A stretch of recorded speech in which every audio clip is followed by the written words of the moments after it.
मुख्यमंत्र्यांसोबतची भेट नियोजित भेटीत फक्त ईश्वरपूर नगराध्यक्षपदाबाबत चर्चा तर प्रफुल्ल पटेल आणि तटकरेंसोबत भेट झाली नाही। राजकीय वर्तुळातील चर्चांवर जयंत पाटलांचं स्पष्टीकरण।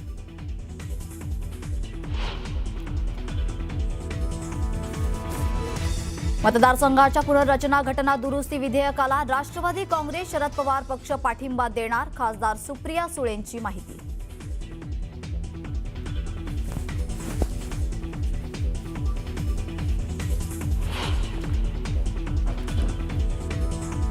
फुटीर खासदारांसोबत एकनाथ शिंदेंनी घेतली अमित शहांची भेट। तिघांमध्ये तब्बल 50 मिनिटं चर्चा झाल्याची माहिती।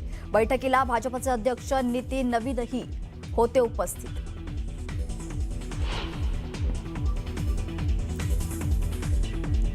अमित साटमांची फेसबुक पोस्ट चर्चेत। चेंबूरमधील विहान श्रीवास्तवला कोणी मारला असा सवाल करत अमित साटमांचा पालिकेला घरचा आहे।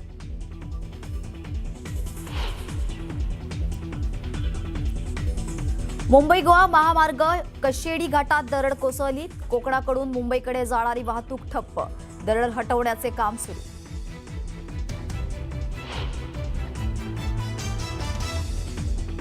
आजपासून पंढरपूरमध्ये मटण आणि मांस विक्री बंद। आषाढी वारी निमित्तानं प्रशासनाचा निर्णय।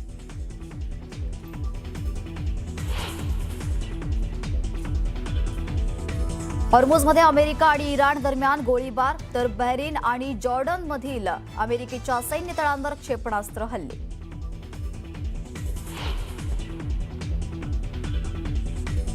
अमेरिकेचे अध्यक्ष ट्रम्प यांची इराणला थेट धमकी। आता इराणचे 20 प्रकल्प करणार लक्ष्य।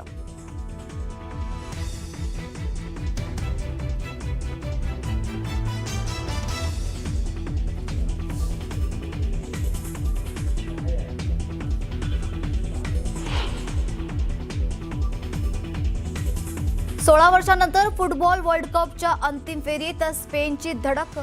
उपांत्य फेरीत फ्रान्सचा 2-0 असा दणदणीत पराभव।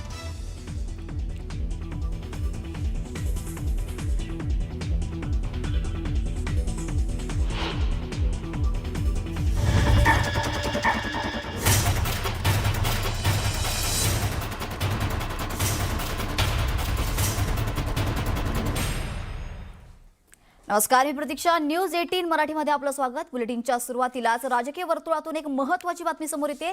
जयंत पाटील यांनी मुख्यमंत्री देवेंद्र फडणवीस यांची भेट घेतल्यानंतर राजकीय घडामोडींना वेग आलाय। यावर आता खुद्द जयंत पाटील यांनी स्पष्टीकरण दिलंय। देवेंद्र फडणवीसांसोबत नियोजित बैठक होती।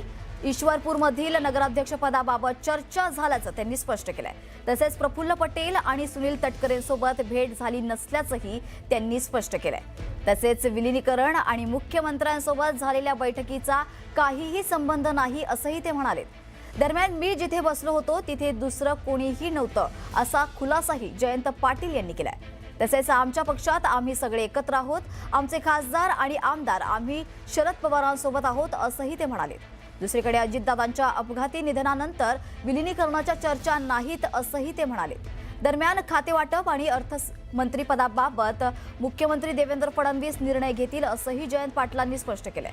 त्यामुळे जयंत पाटील आणि फडणवीसांच्या भेटीमुळे निर्माण झालेल्या राजकीय घडामोडींना आता खुद्द जयंत पाटलांनीच पूर्णविराम दिलाय।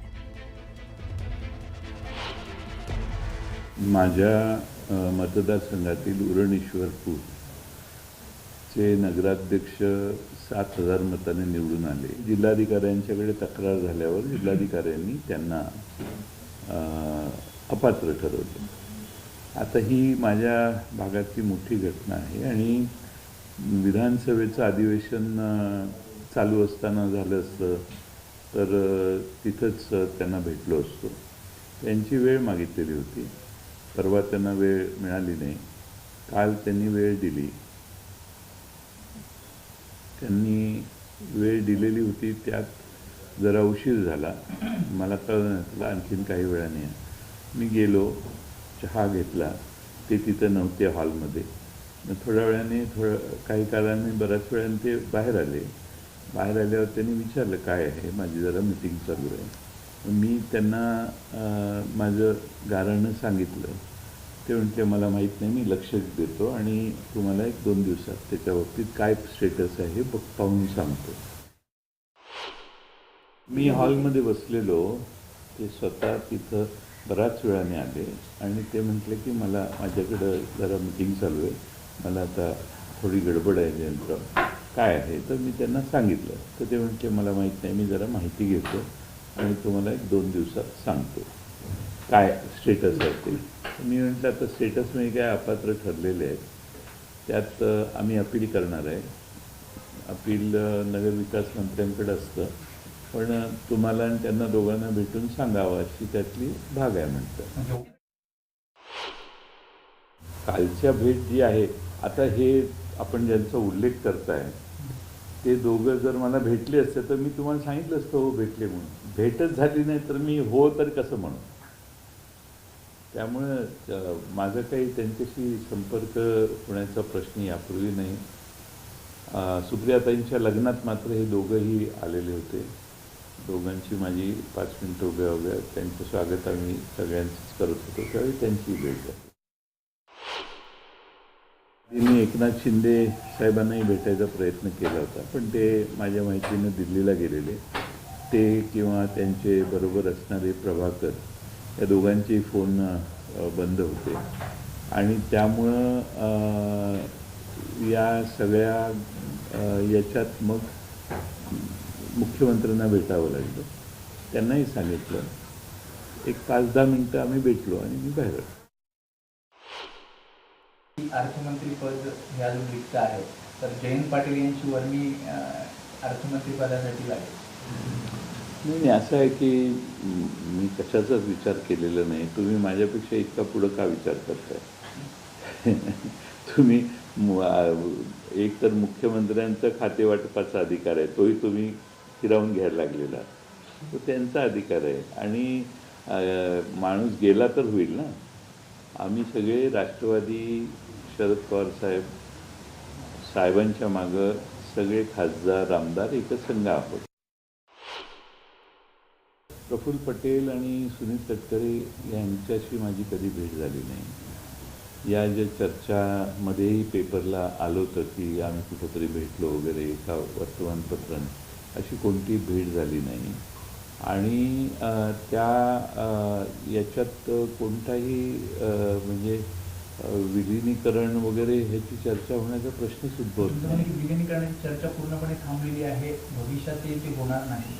अजितदादांच्या निधनानंतर अशी कोणतीही चर्चा कुणावरही आमची झाली नाही, त्यामुळे ती थांबली आहे हा शब्द वापरण्याची गरज नाही, कारण चर्चाच सुरू झालेली नाही ना. म्हणजे सुरू होतं ते थांबतं, त्यामुळे दादांच्या निधनानंतर सीन वेगळा आहे. दरम्यान मतदारसंघाच्या पुनर्रचना घटना दुरुस्ती विधेयकात देशात 50% जागा वाढवण्याचा निर्णय झाल्यास शरद पवार यांची राष्ट्रवादी विधेयकाला पाठिंबा देणार असल्याची माहिती आहे. अमित शहा यांच्यासोबत झालेल्या सर्वपक्षीय बैठकीत शहा यांच्याकडून अशा प्रकारचा प्रस्ताव आणण्याबाबत चर्चा झाली होती. सोमवारपासूनच संसदेत पावसाळी अधिवेशन सुरू होत आहे. या अधिवेशनात विधेयकाला पाठिंबा दिला जाणार असल्याची सुप्रिया सुळे यांनी माहिती दिली आहे.